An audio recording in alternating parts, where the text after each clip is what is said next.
When I was offered Dallas, which was the initial role that spun off, Gary and Val were the characters that spun off to become Knots Landing.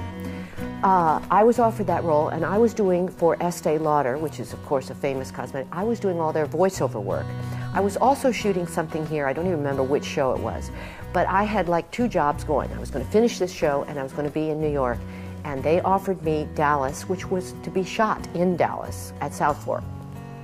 And I said, you know, I read the script and it was buzzed about already, Dallas. They were saying this is the hot new show. And I read it and I thought, how can I be in LA doing this, down in Dallas, and then back in New York doing 2 days worth of Estee Lauder commercials? And he read it and talked me into it. He said, you've got to, it's a wonderful part.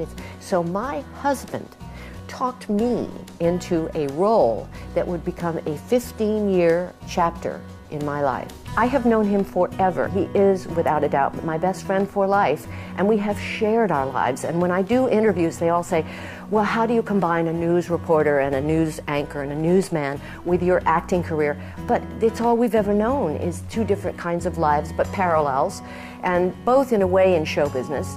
But we met each other at Boulder High School in Boulder, Colorado. I go at 18 to Yale, the youngest female after Julie Harris, to go to the Yale School of Drama. And then I'm offered to go to London to do a play in London at the Piccadilly Theatre in Piccadilly Circus.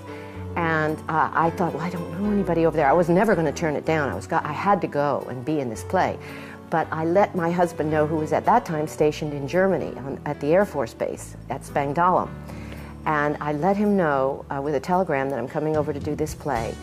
And every weekend he commuted from Germany to come down and be with me for the weekend.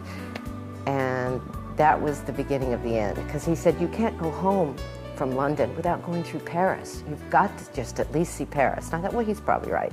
I get to Paris, and he said, well, you can't leave Paris without coming and seeing what the Air Force Base is like and meet my friends. And so it was like from lily pad to lily pad to lily pad to wedding. We got married on the Air Force Base.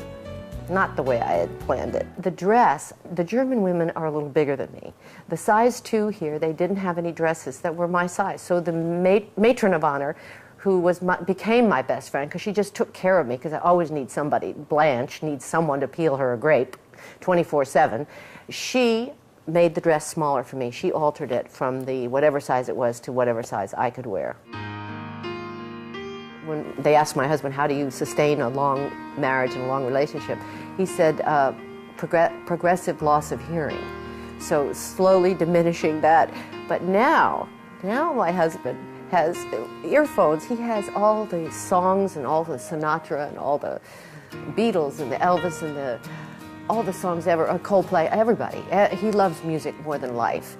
And he wears these little earphone things, and I think that's his way to get away. So if you progressively don't hear your spouse and your mate, it's like the Dolly Parton secret, don't be together, stay apart. And that is part of it, so that the times together you just are crazy and in love and whatever. But I don't know, I think it's sharing both the good and the bad. And I mean sharing the bad, to help someone through a dark time or a death or whatever it might be. When there are ebbs and flows, if you're there to kind of connective tissue for all of those, it makes the weave of the cloth that much stronger, I think. Well, we've had a year that's kind of weird, because my sister that I've talked about, to explain my love or feeling, my sister has had an episode with ovarian cancer, and of all things, the same year, just prior to that, there was a thing on Jack's ear that turned out to be a skin cancer, squamous skin, but it traveled to his neck, and he had to have surgery on his neck. And it was in the lymph nodes and things like that, and I was confronted with what if. I can't imagine my life without him. That simple. So it's the other half of my breath, the other half of my heart. That's it.